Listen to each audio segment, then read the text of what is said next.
On the agenda is a report around the Waikato Regional Policy Statement Change 2 to give effect to the National Policy Statement for Highly Productive Land. So I will now hand over to Tracy to introduce the speakers. Thank you, Chair. So for those councillors who attended the Tū Wharetoa Māori Trust Board hui last week, our co-governance hui, you would have heard this presentation, so we will apologise in advance for that. I'll introduce staff and just want to make a few introductory comments. So we have Ashley sitting to the right up there. Ashley is one of our policy advisors. JP, we met just before, and we have Dr. Hayden Jones, who is our team leader in our science section around our land and soil areas.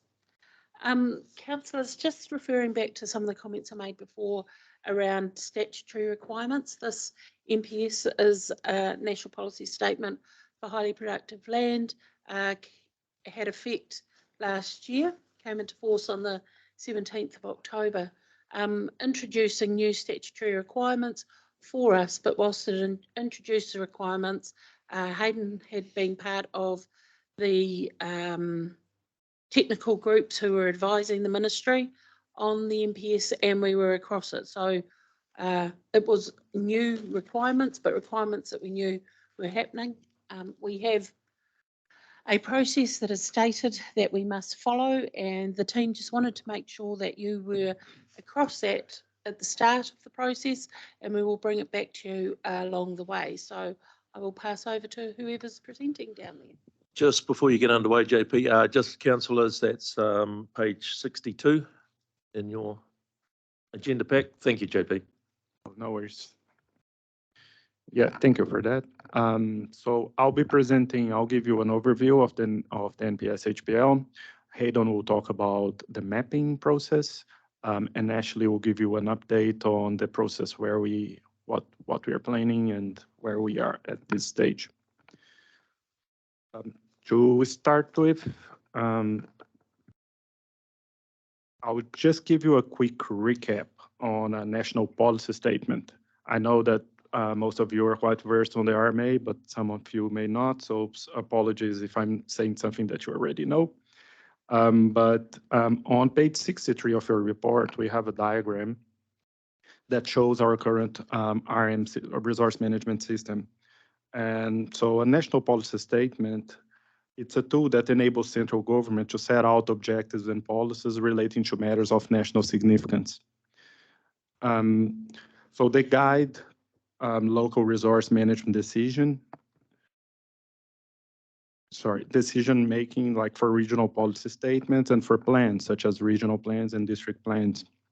So yeah, as you can see on the diagram, they come right underneath of the Resource Management Act, and they kind of complement the Resource Management Act, fill the gaps. So our regional policy statement must give effect to any national policy statement or national environmental standard, and district plans must give effect to our regional policy statement and as well as to national policy statements. So moving into the national policy statement for highly productive land, as Trace mentioned, this was came into force in 17th of October 2022. And it aims to protect highly productive land for primary land production for now and for future generations. And it does that by preventing the rezoning, subdivision, and inappropriate land use of highly productive land. The guidance we have now to define highly productive land is the Manaki-Whenua land use classification.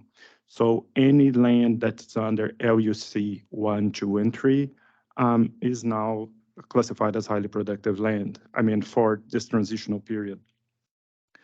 But Hayden will talk a little bit more around what LUC means and the mapping. So the NPS HPL, it protects highly productive land, by preventing, it has some really strong policies to avoid rezoning, to avoid subdivision and inappropriate land use development. But it's still allowed for some development in some limited circumstances. For example, for specified Maori land and for land that is subject to permanent or long-term constraints. So from now, regional councils, will have 3 years to identify and map all highly productive land in the region. And at the end of this 3-year period, we need to notify a map containing all highly productive land in the region. So for that, we'll need, as Tracy mentioned, it's a mandatory process that will need a plan change process, Schedule 1 process under the RMA. This identification and mapping, it needs to be done in consultation with our territorial authorities, in collaboration with our territorial authorities and in consultation with Tangata Whenua. The NPS-HPL has some really strong guidance around consultation and involvement with Tangata Whenua. This needs to be early and meaningful and needs to capture all levels of decision-making, meaning iwi, hapu, and whanau. On the meantime, until we notify the map, the NPS-HPL is provided for a transitional definition. So since 17th of October, all councils, all the local authorities must give effect to the national policy statement. And the transitional definition captures all land that's either in a rural or a rural production zone, and it's under LUC 1, 2, and 3, under the Manaki Whenua inventory. And it excludes any land that's already identified on any planning and development document or strategy, and any land that is subject to a council plan change. Private plan changes are excluded. This is only like council notified plan changes, either council initiated or adopted, but no private plan changes.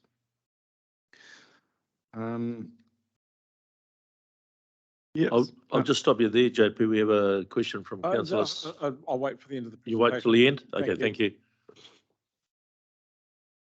Yeah, so this, in terms, so on top of providing that map, I mean, the map is required under the NPS-HPL, but the RMA also requires us to actually to respond to the national policy statement for highly productive land. So in that regard, we have identified these 3 key issues.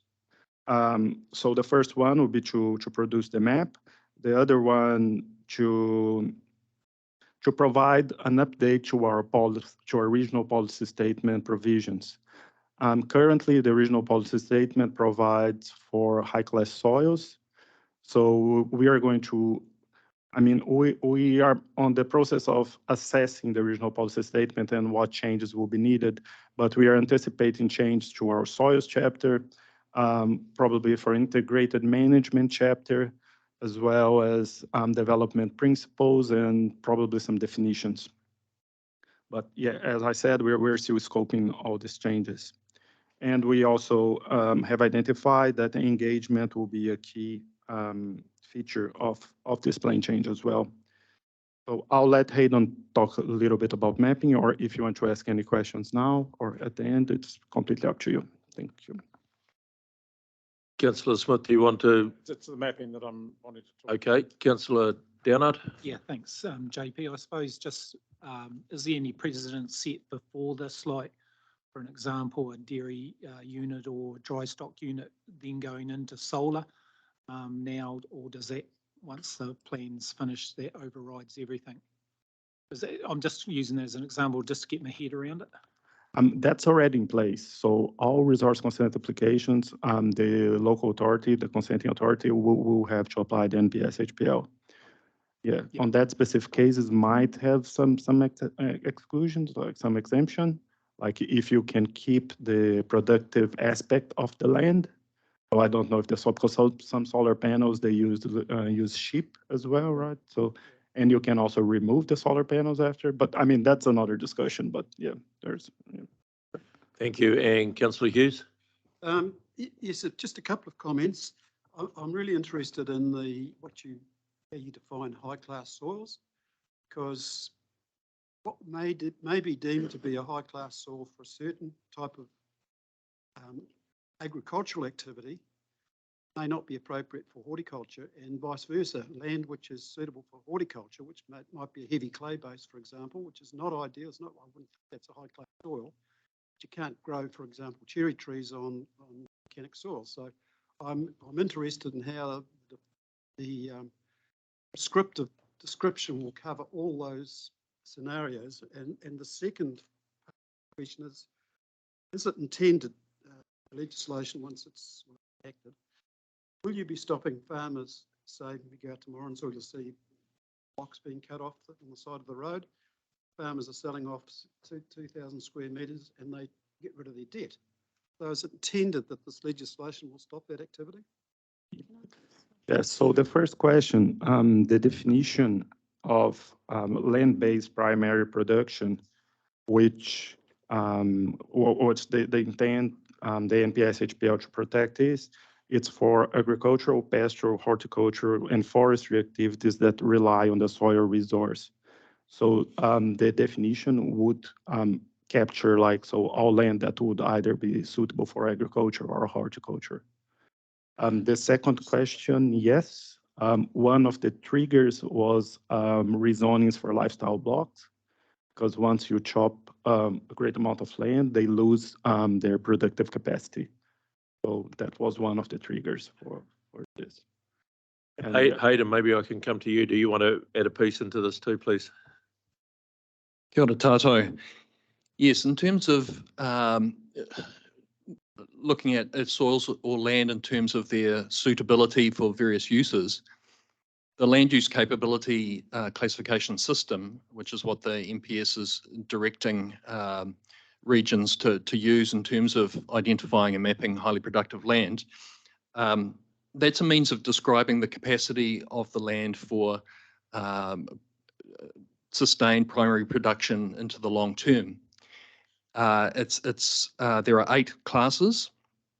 Class 1 is the most is considered the most productive and versatile for a whole range of uses. So it could be used for intensive cropping, horticulture, pastoral uses, and so forth. And then as you progress through the classification to the classes with higher numbers, the limitations to various uses increase, so the land becomes less versatile. So, for instance, Class 6 land is considerably less versatile than Class 1 or 2 or even 3 land. Generally, Classes 1 to 4 land are considered to be arable, but the NPS has chosen to focus on Classes 1 to 3 as part of that definition of highly productive land. Sorry, Tracy. Through you, Chair, just one comment in regard to the question around the subdividing off of land.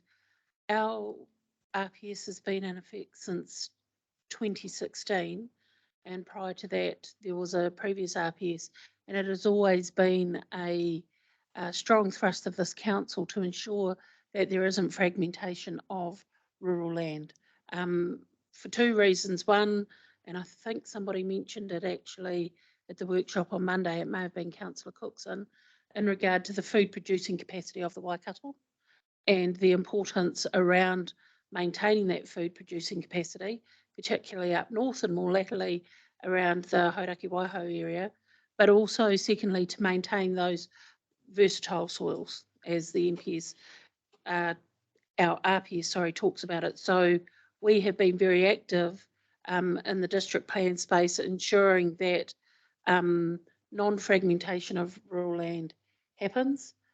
We have been successful with, I think, Maspiako in the past, Waikato district and Waipa district, in terms of getting the average lot size for a rural subdivision increased as opposed to the small size. So that has always been a thrust of this council. I've been here 10 years, I think 11 years.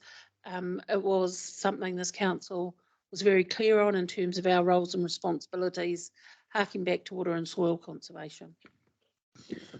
Thank you, Tracy. I have a speaking order of Stu, Pam, and then realising, Noel, that you are now in line. So Stu. Thanks, Chair. A question and a comment. Trace and Co, will this Waipa District Council make a great habit of creating these EBLs, environmental benefit lots, which, from what I can see, seem to override the district plan rules in terms of allowing people that come in, end up having those for however they end up obtaining them, to subdivide here, there, and everywhere, regardless what the district plan rules say. Will they still be able to continue to do this in areas that are classified as HPL? Councillor Nebo, no, I guess this policy direction of government will make it more challenging for them to make that happen. Yeah, okay, yeah.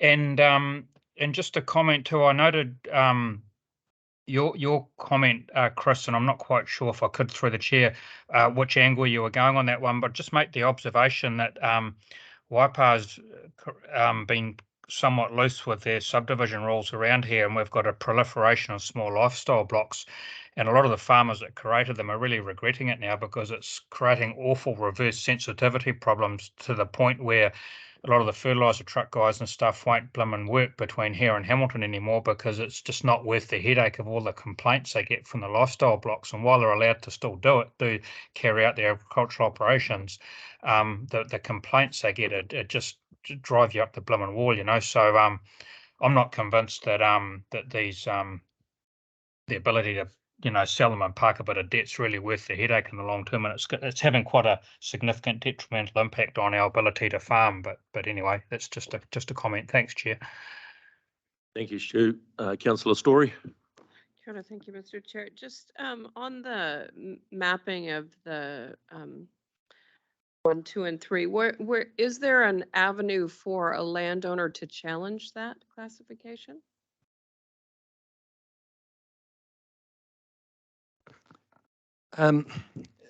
So for a landowner, they may choose to have a property scale land use capability map done, and my view is I'd see that you know, coming in you know, once the MPS the HPL map is in place, the plan change is in place, and if a landowner was wanting to look at applying for a subdivision consent or land use change on highly productive land, then they could look at having a property scale map done as part of the, I guess, the broader package of evidence in relation to their application. Okay, I just am wondering how accessible is it for a landowner to delve down into the detail of these maps and clearly see on their land what is 1, what is 2, what is 3, and what is okay? So the MPS directs us to, in terms of the maps of highly productive land that we produce, they need to be viewable at the property scale, such that the boundaries of where that we place around those areas of highly productive land can be viewed at that level of either properties or within properties. Yes. Yeah. Okay. Okay. My next question is, you know, setting aside whether or not there should be lifestyle blocks, setting that argument aside, who's responsible for communicating this with those landowners who did envision that as a future proposition for their land? Is that our responsibility to communicate once this is in place? We go out to all landowners of 1, 2, and 3 and say, by the way, now that's. I have the speaking order, so if I can just get the others to turn off their mic so we can get Tracy to reply. Thank you. Through you, Mr. Chair. So we have responsibility to go through the process in conjunction with our territorial authorities and tangata whenua and wider community consultation. The ultimate responsibility for enforcement will be both ourselves and district councils, city and district councils. I would say that would be through district plans, might be through the natural and built environment plan once we get there. So it will be a combination. It will be our responsibility to ensure that we are meeting our responsibilities and that district councils are meeting their responsibilities as well. Yeah, So- oh, sorry. So it won't necessarily be central governments, I suspect is what you're asking. Yeah, well, what I'm asking is when we are going to communicate that with people. So I understand about the enforcement piece and who's responsible for that. My issue is that there has been this carving off of lifestyle blocks, and so there is a community expectation that that may continue on in perpetuity. We know that that's not the case. I'm just wondering at what point do we sort of set the record straight with landowners so that they know what they are or are not able to do into the future, and being very clear with them. So, Mr. Chair, there won't be any clarity until we're through Yeah. the process. The team is working and has had preliminary conversations with our territorial authorities. I'm getting calls, people wanting to meet with me. Hey, what does this mean in terms of our growth aspirations? So as part of the project, we will be developing up a comms plan. And I think what will be useful is some FAQs associated with that, which address the issue of district plans presently have rules in here in terms of subdivision size. Will that be impacted? Yeah. So something like that. Great, thank you. Through the chair, just to complement, I forgot to mention, once we notify our map, after that, the district councils will have 6 months to adopt that same map into the district plans, and they will have 2 extra years to have a plan change to respond to the NPS HPL as well. So, I mean, there will be another round of consultation then, and yeah, public engagement. Thank you, JP. Councillor Smith. Thank you. I was wanted to talk about the plans as well. And you've outlined on page 8 the responsibilities of the TAs. If I can just take you back to the SNA issue that came out where the region did a desktop exercise and identified parcels of land throughout the region for the districts. And then the districts sent that map out to landowners. It basically put the onus on the landowners to disprove that the SNA was an SNA. So following that precedent, this map, which you've got here on page 70, will obviously, in my view, be the basis for the notification, subject to some, lower level analysis. One of the questions I've got is what process and whose onus will it be, the territorial authority or the regional council, or both, who if a landowner objects to, because at this scale, I can't tell where my property is or whether Chris's place is, whoever, there's no detail. So what you've just clarified that it's the farm scale per property, but who's in this, or who will take responsibility of the different authorities to correct or listen to and amend prior to notification? Because in my view, all these things should be better sorted before notification, as opposed to trying to fight it after it is in place. And secondly, will there be a mechanism that's easy rather than through a resource consent or otherwise for getting things changed, such as the flooding areas we got sorted out in the plan? So that's my first question. So perhaps I can give you the time to address that. Okay. So on the first question, so our aim is to have a preliminary map at the property level before we go to engagement. And we'll do this engagement with collaboration with the territorial authorities. So then people will have the opportunity to provide input to the process. So just clarify that, please. So you'll put that responsibility on the TAs again? No, it's ours. Yes, to produce the map at property level. Yeah. But will they each, I think someone else here asked a question about, will each property be written to and said, this is what this is all about. And this is the map that we've produced for your property that says you've got class 1, 2, 3 soils or whatever on your property, and therefore you're affected by this proposal. Have you got anything to say about that? Are we going to do that, or is that going to be put on the TAs? No, we are going to do that. And the NPS actually directs us to, it will just be called highly productive land. It won't differentiate from 1, 2, and 3. So you can zoom into your property and see if it's highly productive land or not. So that'll be on the website. Yes, we are still analyzing. It will be on the website. Yes, I mean, yeah.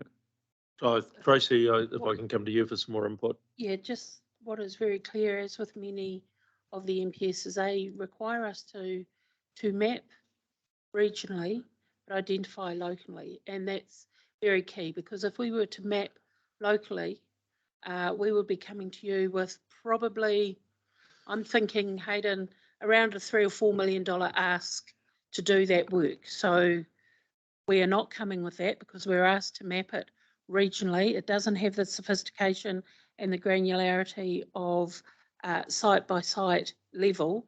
It maps that highly productive land at a regional scale. Now, we've been doing work over the last 3 years to input into this project, but we do need to do some more. As JP said, we will be taking out a preliminary map for consultation, whether we send letters to every single person who is within those classes identified on page 70. That's part of the process that we'll be looking into. What is the most effective way to do that? Whether it's a letter drop or public notice or talking with TAs. We haven't got that far yet. The key thing is we're wanting you to understand this is the work we need to do. We need to do it in 2 years. It's going to be a significant piece of work for us to work with our territorial authorities on, but ultimately it's our responsibility to do the mapping. So I've got another question, but I'll come back to this with greatest respect. The issues that arose with the SNAs was significant and put so much work onto the TAs that was a huge cost to the TAs. Why not someone take early on addressing because I can look at this map here and say there's a number of properties around me that have got hills or whatever, and days gone by, only sheep ever went across them. Now you've got dairy cows. So, and I look at the classifications here, physical limitations, etc., but not under class 1, 2, or 3, but very, yeah, you'd never thought that dairy cattle would ever be in that property, but they are now. So putting those aside. So if I can just respond to the SNA issue, because I do just want to be very clear that when all the councils and ourselves embarked on the SNA project, the council said to us, can you do a desktop exercise? We said yes, because they said that would be a good start. We all acknowledged it would be a good start. It was not the end. Some councils chose to use that as the basis for their communication. Some councils chose to go and ground truth it, and it is the responsibility of the territorial authorities to identify those areas at a local level, our responsibility again at a regional level. And it was a good start and best guess based on the information we had. We know that there were areas that were absurd, is probably the best way to describe it, but it was definitely a good start. It wasn't the end of that. We have learned a lot through that, TAs and ourselves, and a lot of those learnings will be built into how we communicate this. As you say, land use capability classes, which I think were first used in the 60s in New Zealand, have withstood the test of time, but the way that land used has changed. So there will be as much rectification as we can do at the regional scale as possible. That's, I think that's the assurance, Mr. Chairman, that I'm looking for. And my last question, as I've heard talked about, was it the high quality soils, versatile soils, and I'm a little concerned that people continue to use different comments for the same land. So we'll, through Terminology. the technology. So terminology, sorry. So throughout this exercise, can we ensure that all the differences that it may be around in any of the documents, particularly this change, what's the word, rationalised into the one to reflect the what is it, the MPS? All I'm asking for is so we're all on the same page. And through you, Mr. Chair, that was a key reason the MPS was actually produced, because there were versatile soils, highly productive soils, food producing soils. Yeah. So, yeah. Okay, thank you. Thank you. I think the staff have noted both those valuable points. Thank you, Noel. Chris. Thank you, Mr. Chair. Tracy's actually addressed a major part of my question, but also, Stu, I'm actually totally in support of what it's too late. The horse has bolted and there's too much high quality land being converted to low density sections, which become a pain for people to maintain. Should never have been allowed to happen. Thank you, Councillor Hughes. Councillor Dunbar-Smith. Yeah, I'm concerned about the implications of this in terms of if there's an appeals process. So if I'm a Cambridge person that's got a development sitting there that I think I can convert, and I'm suddenly high-class soils #1, I'm going to sue. I mean, I'm going to go through a process. Now, that all falls back on the regional council, doesn't it? If we've imported this, there will be long-term major costs legally to defend. And secondly, what I found with the SNAs when they came out, the district council's very happy to go, it was the regional council's idea, you know, and the SNAs were far smaller than this. They'll have far less implications in the sense they were largely farmers that were concerned. This is basically every wealthy lawyer around the Matangi, Cambridge area. And I just wonder, can we learn from the SNA process? Because I would be very upset if I thought this was my retirement process here and they're going to give this part to the kids. And then you find out I can't even look at the map to get down to granularity, and yet it's being imposed. It's great for central government to come up with the idea, and we all go, that's great in Pukako, we've got to save that land, but there is an awful lot of land in here that people have their thoughts other than this, and I'd like to see a costing of what it's going to be in terms of appeals process, or some kind of idea of what kind of costs we're looking at here, so we can pass that back to central government and say, who pays for all of this? I see. Yeah, to respond and through the chair, I think the prohibitions or the management controls that may come down as a result of the CMPS are in addition to what's already there. The kind of matters that you're talking about, a bit of land that people might leave to their children, that already has controls through the district plan in terms of what you can do there. The additional controls that this requirement will come through, there are likely to be increased tests that you need to meet for good reason, to protect those highly productive soils and land for what they are. In terms of the costs of the appeals, obviously we can't estimate that, whether it's 1 or 194. When we comply with what we are required to do by statute, what we're required to do in terms of being good stewards and managers of natural and physical resources, we don't price it up in terms of it may cost us this in terms of an appeal, because I suspect no policy project would actually get off the ground, because somebody will not be happy with what we've got. For us, the importance is having a very clear process, evidence-based, doing the work and doing that verification as much as possible. So I can give estimates of appeals based on worst case and best case scenario, but I would be loath to do that at this stage. I can understand why you wouldn't want to do it at this stage. I'm just saying we need to be aware of it, but can we make sure that the ones that are most affected here are Waikato and Manamata Piakau? Can we make sure that they do the granularity? Because there's nothing worse than getting a letter that doesn't have the ability to go down to your level.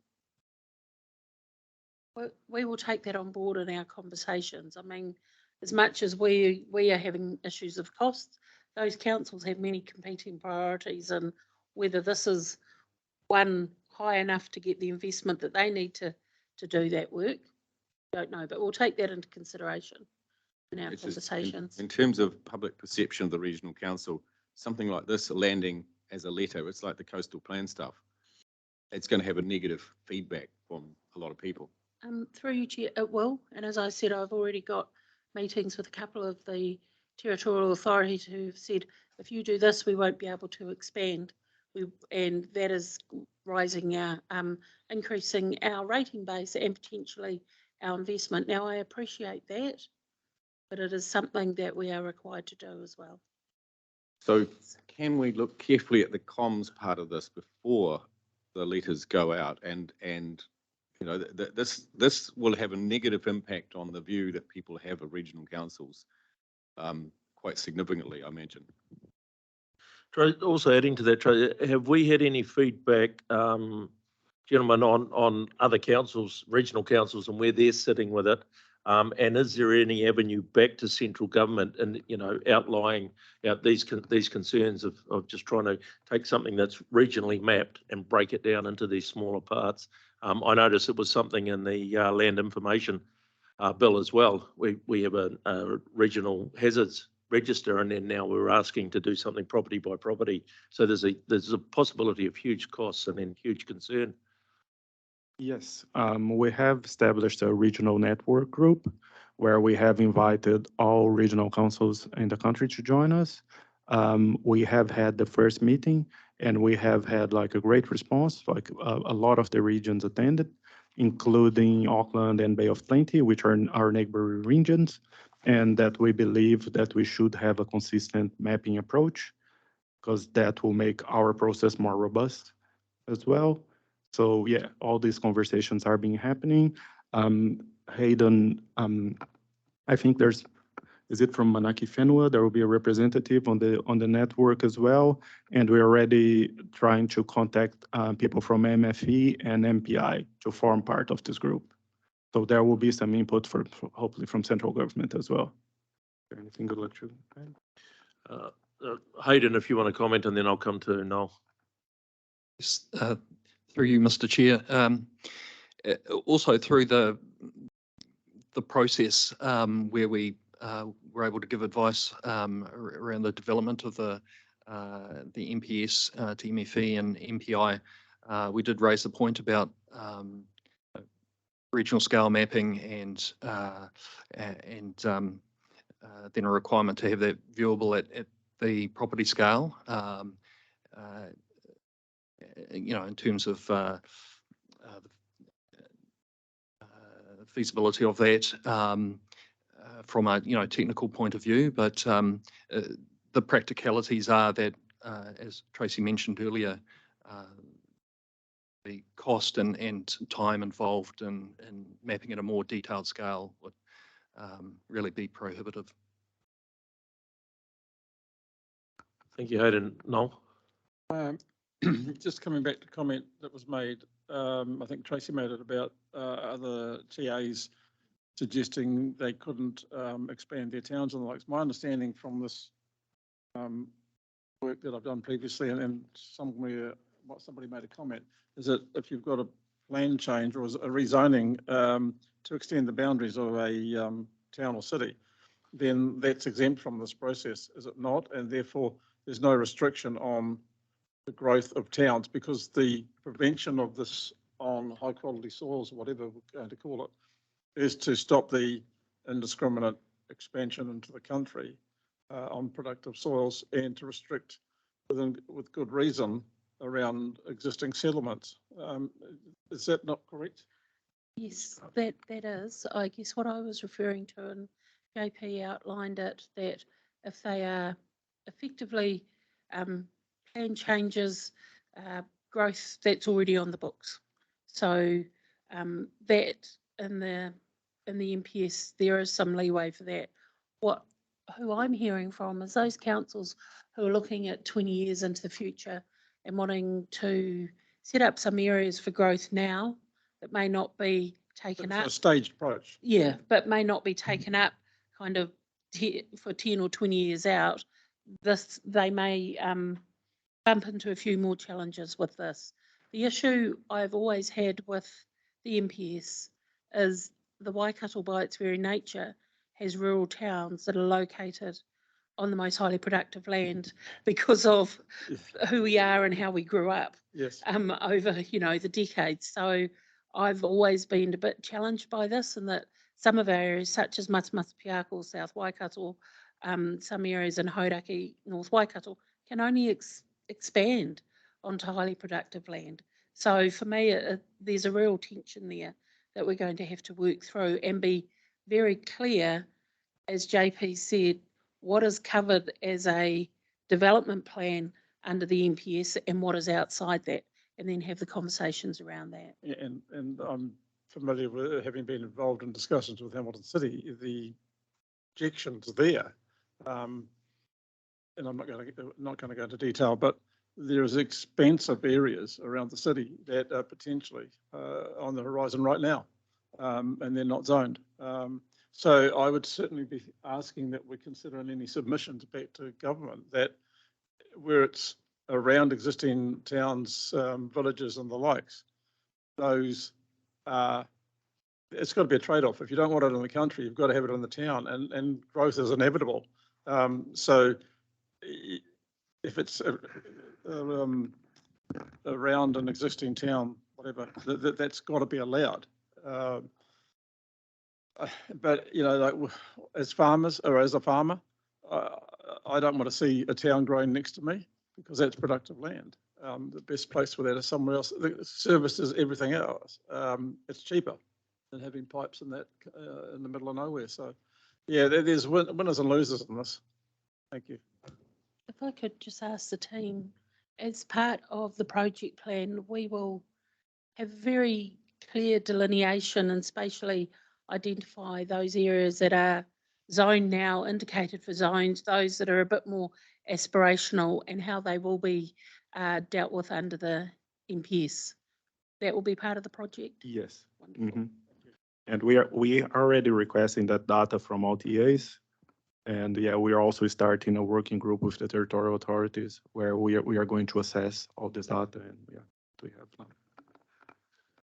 Councillor Dunbar-Smith. Oh, it's just a question of if you get the map, are you able to tell if it's your particular land is classification 1, 2, 3, or not tell that? And if the district council is not keen on this idea, will they have, how will you be able to get granularity about your particular property? So to answer the first part of the question, through you, Mr. Chair. Yes, so the final output, the map of highly productive land, won't differentiate between LUC classes 1, 2, and 3. There'll just be areas delineated that are defined and mapped as highly productive land. The MPS says that that map that goes into the regional policy statement needs to be viewable at a property scale. So landowners would be able to go into the web map, for instance, zoom in and look at where that boundary lies in relation to their property. So who's doing that and when is that happening? Regional Council will be undertaking that mapping over the coming months with aiming for a preliminary map around the middle of the year. It's just, Tracy, you talked about you'd need $3 or $4 million to be able to do granularity. So I'm confused about how soon you can get down to an individual property level. Through the chair, just to be clear, we will not be mapping down to an individual property level. That is what would cost upwards of $3 or $4 million. We will be doing a regional map that identifies highly productive land. And that has to be shown at the regional scale with the necessary caveats so that you can look at it property level. That's different. That's different than what we're hearing now, is that it is being required to be granularity at an individual property level by the time it comes out. Through you, Mr. Chair. No, so the MPS is saying that the regional scale mapping needs to be viewable at a property scale. That's not saying that the mapping has been undertaken at a property scale. It's just that mapping at any scale, you can zoom into it and look at it in relation to features such as property boundaries. But yeah, there is a difference between mapping scale and I suppose the level of detail you view a map at.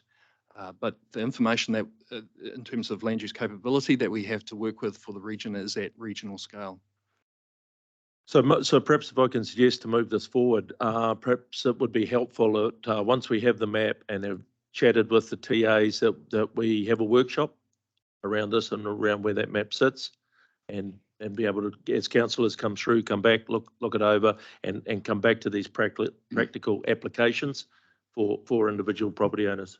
It might be useful if some of the TAs could be in the workshop as well. We hear directly from them their concerns. We'll certainly have feedback from them and that's a possibility. Yeah, thank you. Just on that issue, is this the basis of page 70? Is this map the basis of what we're doing? And that we can drill down into that online.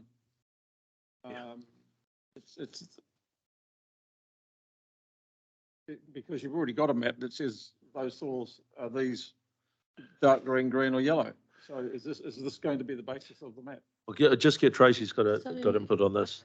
This is the When values the MPS came out last year, we actually sent a series of links handily provided by JP and Hayden out to the councillors where there are viewable maps already on the Manaaki Whenua website where people can zoom in and zoom out. So I think we'll resend those so people can have a look for themselves and identify it.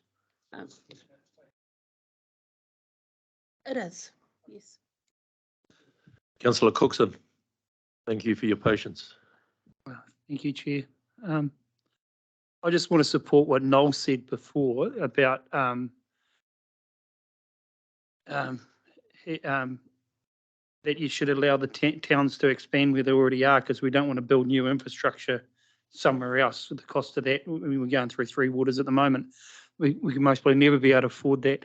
But also emphasis on not just housing but industrial sites and in Matamata. This is a real issue for Matamata Piako. Where we've got a town that wants to expand industrially, and it needs houses to also do that. So one must be handed with the other. You can't allow the town to expand and not give it the capability of its industry to expand as well. Well, why are we building houses therefore? And all the cost of this is all going to come back into affordable homes. And you've got to remember that point as well, that we want communities to expand affordably, and we have a cost of living crisis that's going to come. And all we're going to do is push house values all the way up that affordable homes can't afford to be built. So I just want you to all realise that around this table, that when you're making these decisions, you're actually going to hurt, you want to enhance communities, not harm them. Thank you. Thank you, Councillor Cookson. Through the chair, just a comment. So is the NPS HPL, yes, it aims to avoid, but there is a process that, like, in case if there is sufficient development capacity, if there are no other areas are appropriate as well, you would be able to develop, like, and I mean, that could maybe applied, like if the town. But the problem with Matamata Piako, we're just about 100% class 1 soils. So you're just going to have to just say they're going to have to develop and not put the barriers so hard in front of them. Thank you. Moving on. Yeah. Yeah. So, I mean, just to wrap it up, do you want to say a little bit more about the mapping or? Yes, if we could have the previous slide, please. It may clarify some of the points that we've been discussing. To map highly productive land in our region, we foresee 4 main steps being involved. The first being identifying that land zoned as general rural and rural production, and identifying where that coincides with land mapped as LUC classes 1, 2 or 3. That's the starting point. Then with that layer, would then remove the areas identified for future urban development within the next 10 years that have been identified in applicable strategic planning documents. And that's from the starting point of 17th of October 2022, when the MP.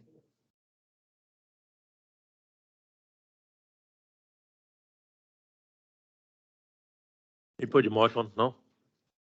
Yeah, can you just clarify that through the chair, that you take remove, but I'm hoping that's a positive because if removing normally is a negative. Yeah, so can you just clarify that I am thinking correctly? Certainly, through you, Mr. Chair. So the area that would be mapped as highly productive lands, those areas that have been already identified for future urban development are taken out of that, allowing that plans have already been made around future urban expansion and so forth. Thank you. Yeah, we got that. Then in the third step, the MPS does allow for regions to look at land that is not LUC classes 1, 2 or 3, so from between 4 to 8, that is general rural or rural production land, and that is considered to be highly productive or has the potential to be highly productive, to potentially be added into the definition of highly productive land for our region.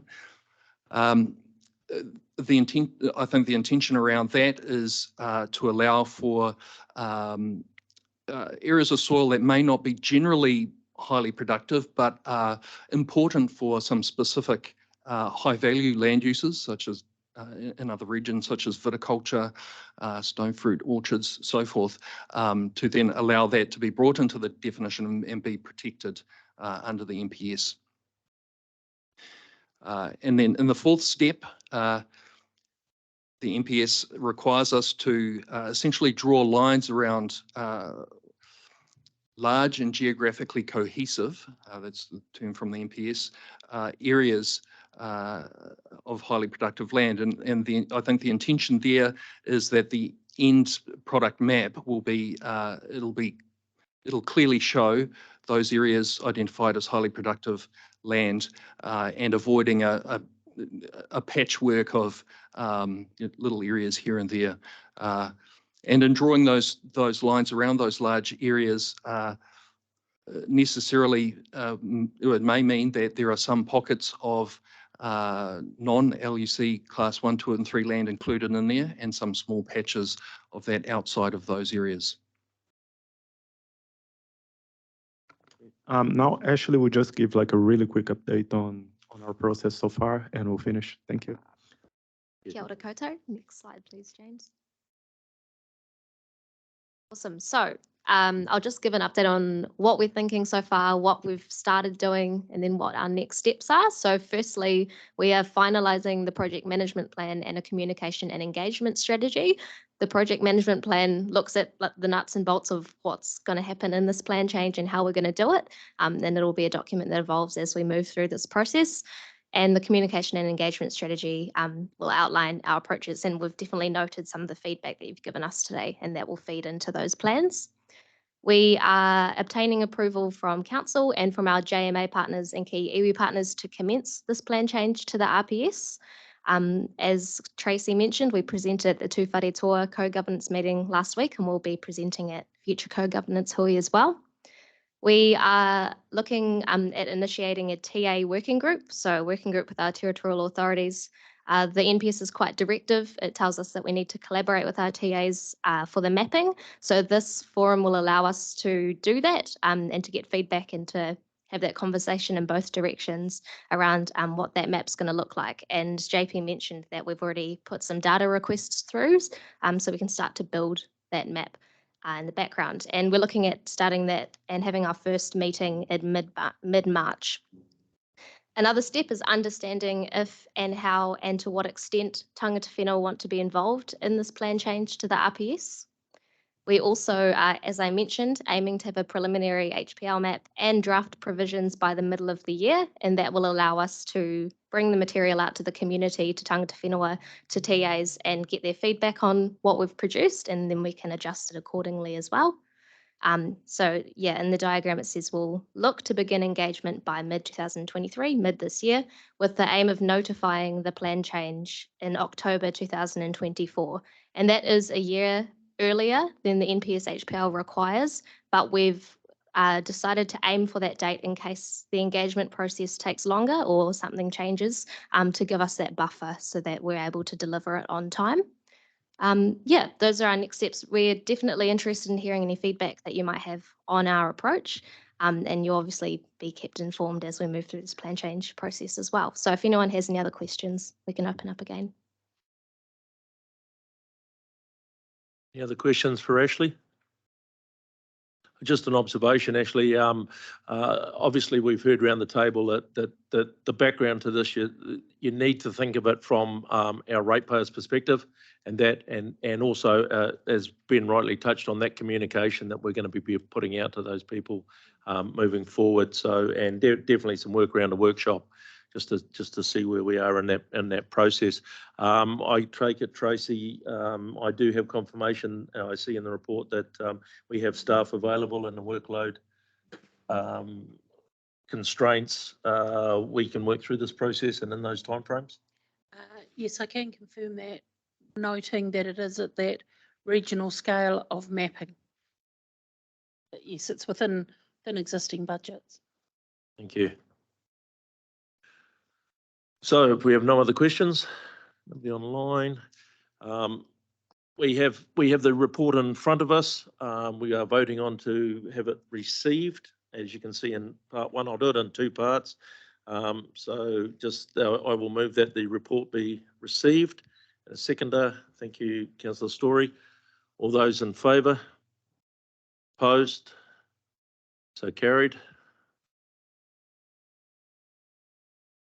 And then the second part of this is the agreement of the committee to commence. I have a mover for that as written on the screen. Thank you, Councillor Downard. A seconder, Councillor Smith. All those in favour? Opposed? So carried.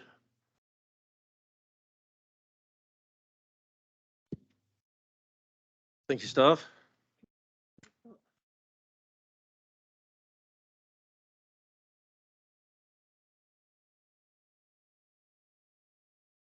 I'm happy to push on. Yeah, So yeah, push on. yeah. Yep. Hmm.